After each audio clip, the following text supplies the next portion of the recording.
Welcome back to APFC Positional Play. Ever felt like your number 9 is just floating, not quite in sync with the rest of the team? Is your striker clear on when to pin the backline versus when to drop and create?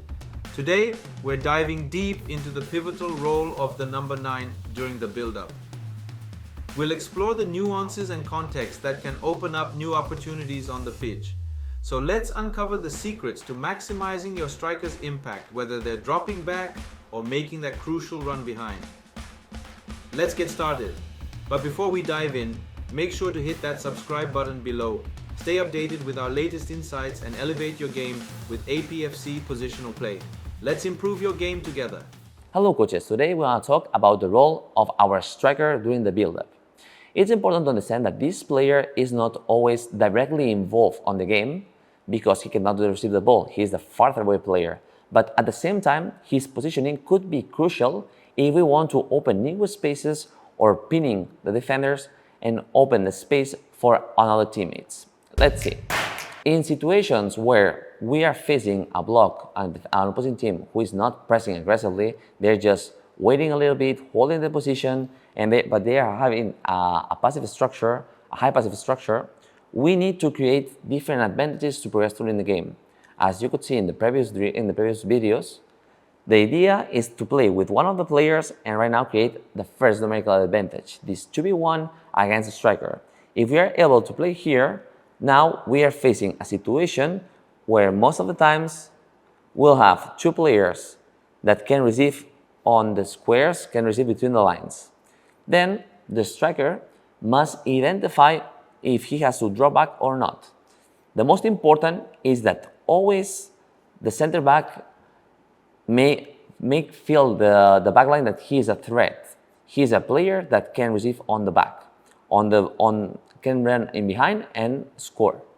If the player shows this body language, then the center backs will track him, will follow him, and step by step we will increase the space between the lines. That at the end is what we want.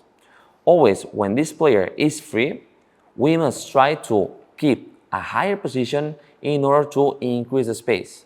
But this player has to always maintain a higher position. The answer is no. We must try to identify the moment that this player can come and play these disturbance actions. And when it happens, when this player is free and this player is looking for a further pass, what it means that if that player is pressed and this player close, it's being not useful to come and drop between the lines. But if that player is free and they have space enough to play between the lines and this player is trying to make a contact with the striker, at that time, when they make a contact, this player can make a decisive movement in deep and come to play between the lines. At that time, this player could be able to receive the ball, play the third man action, and face the backline. But as I told you, as I mentioned before, it's crucial the timing. Most of the times we are just focused on concepts, but the concepts are not the most important. The most important is how we apply these concepts at the right time. Then the second option, if that player is free, is to run in behind. We have two movements, and especially when a clear situation happens. Normally, if we have a player who is trying to receive between the lines, could happen that the first center back is focused on this player. If that player is breaking the balance of the backline to press the player before this ball is passed, is released, then we can observe that we can have an advantage on the back. At that time, the player can run in behind. But how has to be this movement? This movement, if it's straight, you can observe that it's easily to enter an offside. This movement has to be in curve. The first movement will be here, and then when I see that the player is ready to pass the ball, I start the movement when this player is making the eye contact. And right now, when the player is ready to pass the ball and it's almost passing the ball, it's time to go and try to attack the space. If we are not coordinating properly this movement timing, then we'll have the problem that our striker will be always in offside. But what will happen if that player is dribbling, this player is waiting, and the defensive midfielders are playing really close, is the space the best? The answer is no, because the space is reduced.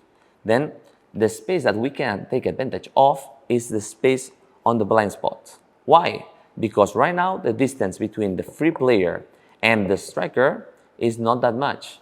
As before, if we start from here, it's being so difficult to play on the back of the defense. But if our player is in a higher position, almost facing the midfielders, and the opposing team is closing the gaps to play inside, at that time we can take advantage of a high line, in high height, and we can play directly here on the back of the second center back to receive the ball and directly face the goalkeeper. If you found this deep dive valuable and want to continue enhancing your coaching skills with us, please hit that subscribe button. Your support helps us create more content like this. Thank you for spending your time with APFC Positional Play today. Keep coaching passionately, stay curious, and we'll see you on the pitch. Until next time.